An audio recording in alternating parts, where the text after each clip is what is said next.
Hi സുഹൃത്തുക്കളെ, അങ്ങനെ നമ്മുടെ വണ്ടി പെട്ടു മണ്ണിൽ പെട്ടു. ഫ്രണ്ട് 2 വീലും ഇവിടുത്തെ പൂഴി മണ്ണിൽ കുത്തിയിരിക്കുകയാണ് ഗൈസ്. എന്താ ചെയ്യുക? നമ്മൾ കരുനാപ്പള്ളി ഗോഡൗണിൽ വന്നപ്പോൾ അവിടെ വണ്ടി തിരിഞ്ഞ് കയറാത്തത് കൊണ്ട് നമ്മളോട് മുന്നോട്ട് പോയി തിരിച്ചിട്ട് വരാൻ പറഞ്ഞു. ഇപ്പോൾ ഇവിടെ വന്നപ്പോൾ ഒരു അമ്പലത്തിൻ്റെ ഗ്രൗണ്ട് ഉണ്ട്. അവിടെ അപ്പുറത്തെ ഫ്രണ്ട് സൈഡും എൻഡ് സൈഡും തന്നെ കിടക്കുന്നു. പക്ഷേ സെൻറ്ററും ഉണ്ട്, മണ്ണ് പൂഴിയാണ്. അപ്പം അവിടെ വന്നിട്ട് ഞാനിങ്ങനെ യൂട്ടേൺ അടിച്ചപ്പോഴത്തേക്കും ഫ്രണ്ട് വന്നിരുന്നു ഇരുത്തി അമ്പലത്തിൻ്റെ ഫ്രണ്ടിൽ തന്നെ. എന്താ ചെയ്യുക? അപ്പം ഇവിടുത്തെ ഗോഡൗണിലെ മാനേജറും അവിടുത്തെ കാര്യങ്ങൾ നോക്കുന്ന ചെറുക്കനും അവൻ്റെ ഫ്രണ്ട്സും ഒക്കെ കൂടെ ഒരു കാറിലും ബൈക്കിലും ഒക്കെ ആയിട്ട് ഇവിടെ എത്തി. അങ്ങനെ അവർ നമുക്ക് ഹെൽപ്പ് ചെയ്യണം കേസ്. അപ്പം അവർ കുറേ JCBക്കാരെയൊക്കെ വിളിച്ചുകൊണ്ടിരിക്കുകയായിരുന്നു. അപ്പം ഓരോരുത്തരും 2500 പേരൊക്കെയാണ് പറയുന്നത്. നമ്മളാകപ്പെട്ടു. എന്തായാലും ഇനി JCB വിളിച്ച് വണ്ടി എങ്ങനെയും കയറ്റിയേ പറ്റത്തുള്ളൂ. അപ്പോൾ നമ്മൾ അത് കയറ്റാനുള്ള എല്ലാ പരിപാടിയും നോക്കുന്നുണ്ടായിരുന്നു.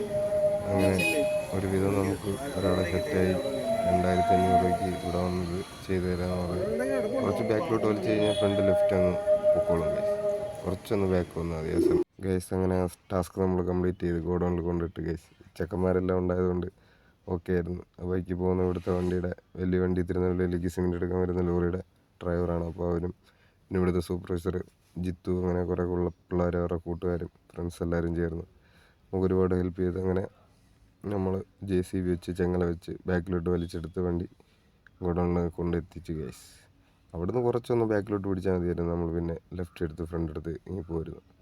ഇവിടെ റിവേഴ്സ് കയറ്റിയിടണം. ഇവിടെ അകത്തിട്ട് തിരിക്കാനുള്ള സൗകര്യമൊന്നുമില്ല. നമ്മൾ റിവേഴ്സ് അകത്ത് കയറ്റിയിട്ട് ഗോഡൗണിൽ സിമെൻ്റൊന്നും ഇല്ല. നമ്മളതിന് ഇറക്കി വിടും. കുറച്ച് വണ്ടിയിൽ പകർത്തിയിട്ട് കുറച്ച് ബാക്കിയുള്ളത് ഇവിടെ ഇറക്കി വെക്കും. അത് കഴിഞ്ഞ് നമ്മൾ പിറ്റേ ദിവസം തമിഴ്നാട് എത്തിയിരിക്കുന്നു. തിരുനെല്വേലിയിലേക്ക് പോവുകയാണ് അടുത്ത ലോഡ് എടുക്കാൻ. നമ്മളങ്ങനെ ഒരു ജ്യൂസ് കട, കരിമ്പട കണ്ടപ്പോൾ അവിടെ ജ്യൂസ് കുടിക്കാൻ കയറിയതാണ്. പുറകിൽ ചേർത്തളീൻ്റെ വണ്ടിയും രാഹുലിൻ്റെ വണ്ടിയും വരുന്നുണ്ട്. രാഹുലിൻ്റെ വണ്ടി FCക്ക് വേണ്ടി ടെസ്റ്റ് അതിൻ്റെ പെയിൻ്റ് അടിയൊക്കെ വർക്ക്ഷോപ്പിൽ കിടക്കുകയാണ്. രാഹുൽ തൃശ്ശൂർ ഒരു പിക്കപ്പ് കൊണ്ടിട്ടിട്ട് വേറൊരു അവിടെ നിന്നും മഹീന്ദ്രയുടെ 14 വീല് ബൾക്കർ എടുത്തുകൊണ്ട് വന്നുകൊണ്ടിരിക്കുകയാണ്. അപ്പോൾ ബാക്കിൽ വരുന്നത് രാഹുലാണ്.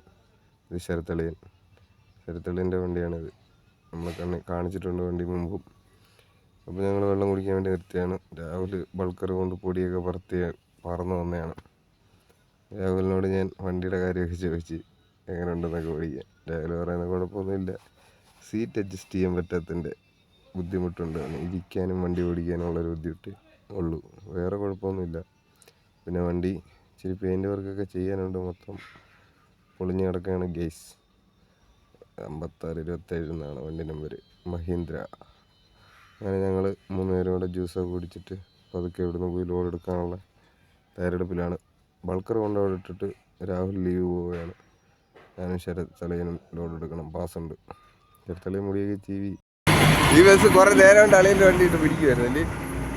ഈ വണ്ടി ആ ബസ്സുകാരൻ കയറുന്നത് രാവിലെ കയറുന്നത്, ബസ്സുകാരൻ കയറുന്നത് രാവിലെ കയറുന്നത്, കയറ്റി വിടുന്നില്ല.